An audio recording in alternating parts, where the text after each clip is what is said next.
Hello everyone, कैसे हो आप सब। I thinks all are good. So let's start this video. इस वीडियो में हम जानेंगे कि एचएसएससी स्क्रीनिंग एग्ज़ाम कब होगा, क्या एचटेट दोबारा होने के चांस हैं, क्या हमारी जो वैकेंसीज़ हैं, जो रिक्वायरमेंट है वो रीओपन हो सकती हैं, और एचटेट स्क्रीनिंग एग्ज़ाम और एचटेट एग्ज़ाम को क्रैक करने की हमारी क्या स्ट्रेटजी होनी चाहिए। ये जो मेरा एक्सपीरियंस है उसी बेस पर हम आपको बता रहे हैं, और जो डिटेल हमें न्यूज़पेपर वगैरह से मिलती है उसके अकॉर्डिंग हम आपको इस चीज़ की जानकारी दे रहे हैं। क्योंकि बार बार स्टूडेंट्स यही क्वेश्चन पूछते हैं कि मैम आप कितने दिन हो गए ये कहते हुए कि, क्योंकि क्या है, ये टाइम ही ऐसा चल रहा था, कोरोना आ गया था बीच में, जिस वजह से एग्ज़ाम वगैरह रुक गए, और अब मिल रही है इंफॉर्मेशन की ये रिक्वायरमेंट रीओपन हो सकती हैं। तो इससे स्टूडेंट्स के माइंड में बहुत ही ज़्यादा कन्फ्यूज़न चल रही है कि पता नहीं एचटेट होगा या फिर एचएसएससी स्क्रीनिंग एग्ज़ाम पहले होगा।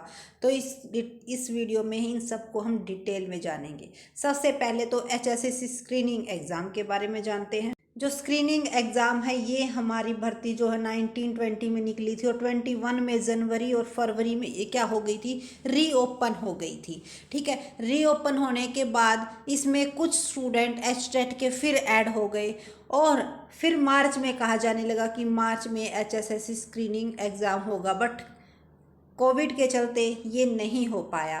तो अब भी यही है कि अगर कोविड नहीं होता है, यानी कि जो सिचुएशन है वो बेटर रहती है, तो हमारा होने के चांस है। तो ये वीडियो करेक्ट है। लेकिन अगर कोविड की प्रॉब्लम आ जाती है, जो कह रहे कि थर्ड वेव आने वाली है, अगर वो आ जाती है तो दिक्कत हो जाती, नहीं तो ऐसा ही होने वाला है। जो हमारी वैकेंसीज़ हैं वो रीओपन होंगी, 100% रीओपन होगी, क्योंकि बहुत सारी जो वैकेंसीज़ हैं रीओपन हो रही हैं। और जो हमारा एचटेट है वो अक्टूबर नवंबर में होने को है। अक्टूबर नवंबर में अगर एचटेट होगा तो इस एचटेट को भी, इस एचटेट वाले कैंडिडेट को भी इनके अंदर इंक्लूड किया जाएगा। अब स्टूडेंट्स का कहना कि अगर रीओपन होती हैं और इनको भी ऐड किया जाता है तो रिक्वायरमेंट को भी बढ़ाना चाहिए, जो वैकेंसीज़ हैं वो भी इंक्रीज़ होनी चाहिए। तो मे बी ये भी इंक्रीज़ हो सकती हैं, बट आप अपनी तैयारी फुल रखिएगा। और जो एचटेट है वो 100% होगा इससे पहले, क्योंकि रीओपन होने का मतलब यही है कि कुछ और इसमें वैकेंसी, कुछ और कैंडिडेट इसमें ऐड करने हैं, या फिर वैकेंसीज़ को क्या करना है, वैकेंसीज़ ऐड करनी है। तो अगर ये हमारा अक्टूबर नवंबर में एचटेट होता है, अक्टूबर नवंबर में एचटेट होता है, तो हमारा जो स्क्रीनिंग एग्ज़ाम है इसके 1-2 महीने के बाद ही ले लिया जाएगा, क्योंकि प्रोसीजर जो है ज़्यादा स्लो नहीं है। बट ये कुछ ऐसी कंडीशन, कुछ सिचुएशन ऐसी आ गई थी जिसकी वजह से, और सबसे ज़्यादा टाइम लगता भी है टीचिंग लाइन में, बहुत ज़्यादा टाइम लगता है। तो आपका जो मार्च में है, मार्च में आपका जो एचएसएससी स्क्रीनिंग एग्ज़ाम है उसके होने के चांस हैं।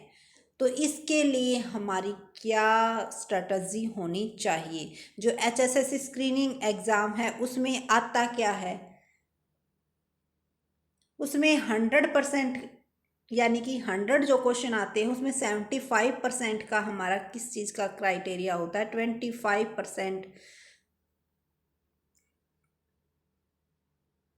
सॉरी, जो एचएसएससी है उसको हम 90 और 10 में डिवाइड करते हैं। 10 में हमारा सोशियल क्राइटेरिया आता है, जिसमें हमारे 5 मार्क्स EWX, यानी कि जिनके घर में नौकरी नहीं है, जिनकी फैमिली में कोई भी गवर्नमेंट जॉब पर नहीं है, तो 5 मार्क्स उसके होते हैं, और 5 मार्क्स एक्सपीरियंस, या फिर जिसके पिता एक्सपायर हो चुके हैं, उनके 18 या पता नहीं 18 है या पता नहीं 16 है, इस एज से पहले अगर उसके पिता एक्सपायर हो गए हैं तो 5 नंबर उसके मिलते हैं, और 5 नंबर आपके एक्सपीरियंस के मिलते हैं। ठीक है, मैक्सिमम 10 मार्क्स आपको मिल सकते हैं, जिसमें 5 मार्क्स आपके EWS के, यानी कि जिनके घर में जॉब नहीं है, उनके अलग से निकल जाते हैं। एक्सपीरियंस के अब कैसे मिलते हैं, 1 साल के आपको 0.5 मार्क्स मिलते हैं।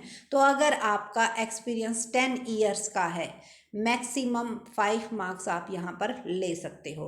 अब रही बारी 19 नंबर की, ये 10 नंबर थे जो, ये तो हो चुके। अब आपको तैयारी करनी है इन 19 नंबर्स की, कि इन 19 नंबर्स में से हम हाईएस्ट स्कोर कैसे ले सकते। क्यों? क्योंकि जो मेरिट लिस्ट तैयार होती है वो इसी के बेस पर तैयार होती है। तो 90 में हमारे क्या क्या पूछे जाते हैं। 90 मार्क्स में हमारे जो है 25% तो आती है हमारी हरियाणा की जीके।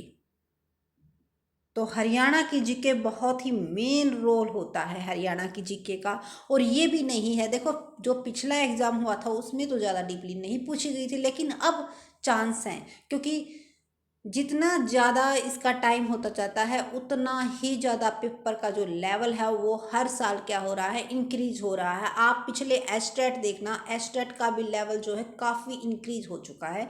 तो उसी तरह से एसएससी स्क्रीनिंग का भी लेवल हाई होने वाला है। तो आपकी जो 25 मार्क्स हैं वो आएंगे हरियाणा जीके के, और 75 मार्क्स में आपकी Hindi, English, reasoning, GS, science, कुछ क्वेश्चंस कंप्यूटर के भी आ जाते हैं, और बाकी आते हैं आपके सब्जेक्ट के 30 टू 28 टू 32। मतलब ये है कि आपके लगभग इतने क्वेश्चन सब्जेक्ट से आ जाते हैं। बाकी आपके क्वेश्चन आते हैं हिंदी, इंग्लिश, रीजनिंग। तो 10 क्वेश्चन मान लो हिंदी के, 10 इंग्लिश के, 10 रीजनिंग के, इस तरह से, या 2-3 क्वेश्चन आपके कंप्यूटर के आ गए, 1-2 क्वेश्चन आपका, 4-5 क्वेश्चन आपके जीएस के आ गए। तो इस तरह से 75 आपके किसके आ जाते हैं, इन चीज़ों के आ जाते हैं, और 25% हमारी आती है हरियाणा जीके। तो हमें अपने सब्जेक्ट पर और हरियाणा जीके पर बहुत ही अच्छी पकड़ रखनी है। तो अब हमारा एग्ज़ाम की डेट लेकर चलते हैं हम मार्च के हिसाब से हम, कि फरवरी या मार्च में हमारा टेस्ट होगा, उसके बेस पर हमें अपनी तैयारी करनी है। और जिन स्टूडेंट्स का एचटेट क्लियर नहीं है उन्हें अपनी एचटेट की तैयारी करनी है, क्योंकि एचटेट अगर होता है क्लियर तो बहुत ही अच्छे चांस है आपके, बहुत ही जल्दी, क्योंकि जो स्क्रीनिंग एग्ज़ाम है उसके तुरंत बाद होगा, और तुरंत बाद ही आपको आपकी जो लिस्ट है वो तैयार हो जाएगी।